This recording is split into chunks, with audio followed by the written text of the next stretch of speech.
Bonjour à toutes et bonjour à tous les camarades.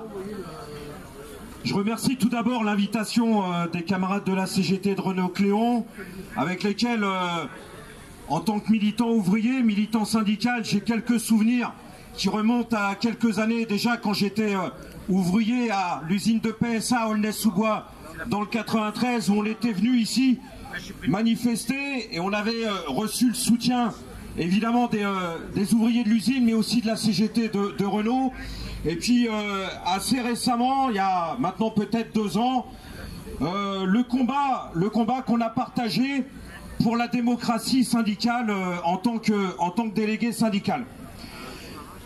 Ceci dit, comme le disait un camarade, oui, à l'usine de Stellantis Poissy, on partage votre inquiétude ici à Renault-Cléon, car nous sommes exactement, peut-être un peu plus avancés que vous, exactement dans la même situation, c'est-à-dire que la direction de Stellantis a programmé la fermeture de l'usine de Poissy. Ce sont 2500 salariés en CDI, plus des centaines et des centaines de sous-traitants, de fournisseurs qui gravitent autour et qui fournissent tous les éléments pour fabriquer leurs voitures. Alors, on est tous, qu'on soit de Renault, de Stellantis, de Michelin, mais au-delà de la filière automobile, nous sommes tous confrontés aux mêmes attaques. Les attaques évidemment contre l'emploi, je ne parle même pas des attaques contre les salaires, contre les conditions de travail, mais contre les emplois, les liquidations des entreprises sous-traitantes et des fournisseurs, mais aussi les fermetures d'usines des donneurs d'ordre. Et il faut bien comprendre pourquoi ils nous attaquent de cette manière-là. Il y a quelques années, Carlos Tavares, le PDG assez médiatique, ou en tout cas c'était son salaire qui était médiatique, l'ancien PDG de Stellantis était venu nous voir à Poissy et nous avait expliqué que à partir du moment où le marché automobile ne grandissait pas, eh bien il fallait, en tant que Stellantis, aller manger dans la gamelle des autres.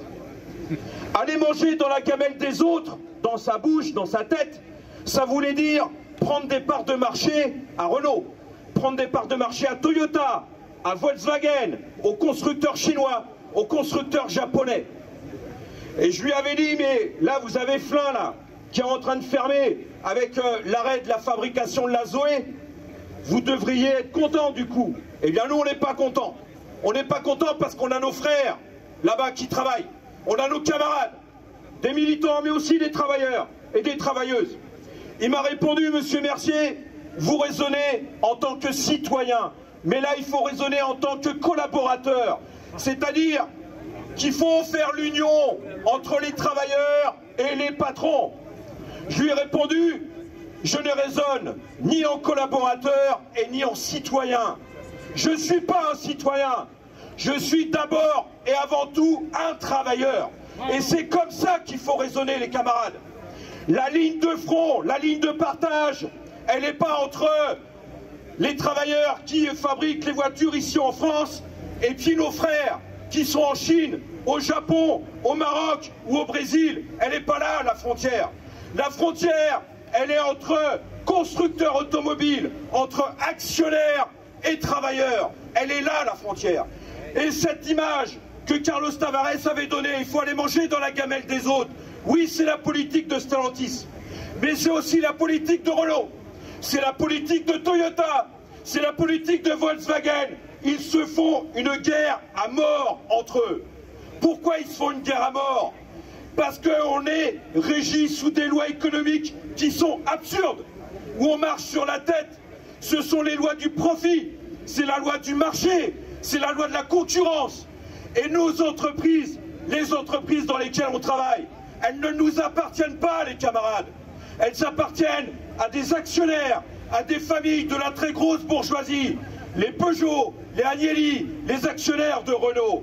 Et c'est ça qu'il faut comprendre. Si on ne comprend pas ça, les camarades, on va se planter, on va aller droit dans le mur. La souveraineté nationale, ça ne veut strictement rien dire.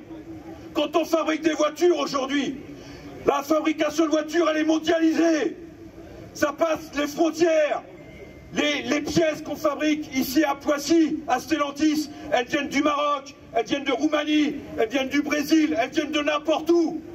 Et ce que nos patrons voudraient nous mettre dans le crâne, c'est qu'il faut qu'on raisonne en tant que Français, comme Carlos Tavares voulait me faire raisonner en tant qu'ouvrier, collaborateur de Stellantis. Eh bien, il ne faut pas qu'on marche dans ce piège-là, les camarades. Oui, la seule manière de s'en sortir, la seule perspective que nous devons défendre autour de nous, auprès de nos camarades de travail, c'est le fait que par-delà les frontières, par-delà nos bleus de travail, par-delà nos religions, par-delà nos nationalités, on doit raisonner en tant que travailleurs. Et nous avons des intérêts communs à défendre par-delà les frontières. Ça, c'est la seule vraie perspective qu'il faut défendre.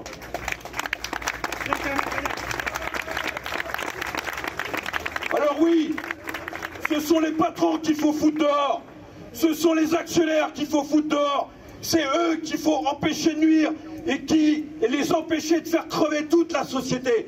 Parce que leur guerre économique à outrance, leur guerre à mort, ils l'amènent avec notre peau, ils l'amènent avec nos familles, ils l'amènent en licenciant, en baissant les salaires, en dégradant nos conditions de travail. C'est ce qui explique aujourd'hui où on en est au niveau de la filière automobile. Mais c'est vrai pour tous les secteurs de l'économie.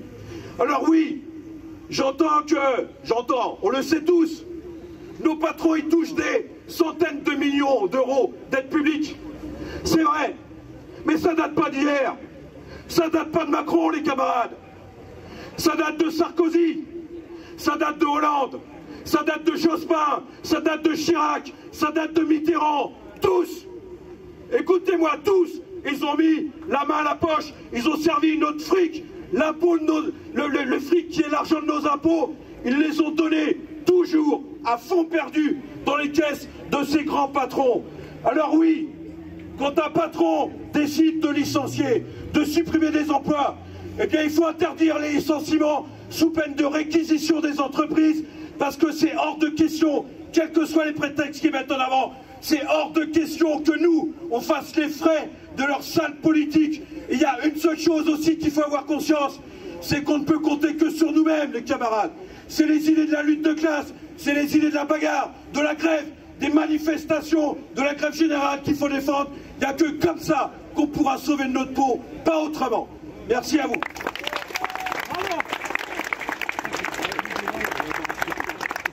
Marie-Hélène Duverger.